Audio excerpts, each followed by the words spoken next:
নির্বাচনী বিতর্কে রিপাবলিকান প্রার্থী ডোনাল্ড ট্রাম্পের কাছে দিশেহারা আচরণে প্রেসিডেন্ট জো বাইডেনের ঘুমের ওষুধ সেবনকে দায়ী করলেন তার ছেলে হান্টার বাইডেন। এছাড়া 2024 সালের প্রেসিডেন্ট নির্বাচন থেকে বাইডেনকে সরে দাঁড়াতে বলায় অভিনেতা জর্জ ক্লুনি সহ ডেমোক্রেটদের একাংশকে গালি দিয়ে ক্ষোভ জানান হান্টার।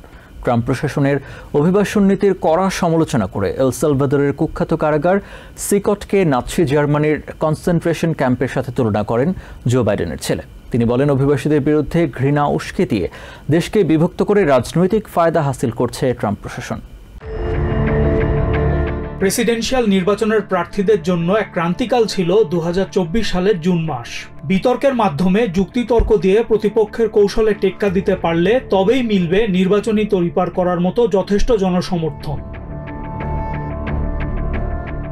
তবে সেই সময় ডোনাল্ড ট্রাম্পের সাথে একেবারেই পেরে ওঠেননি জো বাইডেন। ট্রাম্পের বিদ্রুপাত্মক ও আগ্রাসী আচরণের সামনে অসহায় হয়ে পড়েন জো। প্রশ্নবিদ্ধ হয়ে পড়ে তার শারীরিক ও মানসিক সক্ষমতা। ডেমোক্র্যাটদের একাংশ এবং সাধারণ ভোটারদের অনেকেই মতামত দেন প্রেসিডেন্সিয়াল নির্বাচন থেকে জো বাইডেন সরে দাঁড়ালেই ভালো।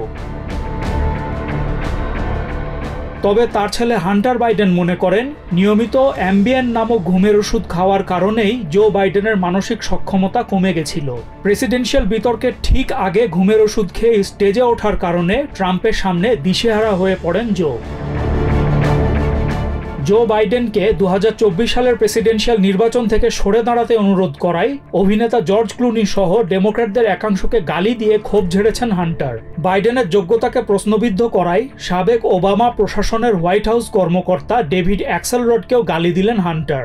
That didn't happen in the Obama administration.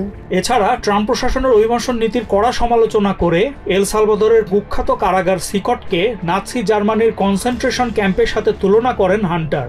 Hunter বলেন, দেশে কর্মসংস্থান না থাকার জন্য অভিবাসীরা দায়ী না, বরং যেসব কোম্পানি দেশের বাইরে কারখানা বানিয়ে কর্মসংস্থান সরিয়ে ফেলছে তারাই দায়ী। তিনি দাবি করেন, অভিবাসীদের বিরুদ্ধে ঘৃণা উস্কে দিয়ে দেশকে বিভক্ত করে রাজনৈতিক ফায়দা হাসিল করছে ট্রাম্প প্রশাসন।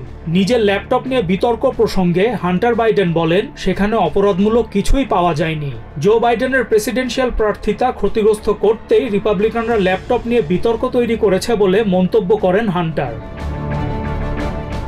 Cyrus Rahman, TVN 24 news desk.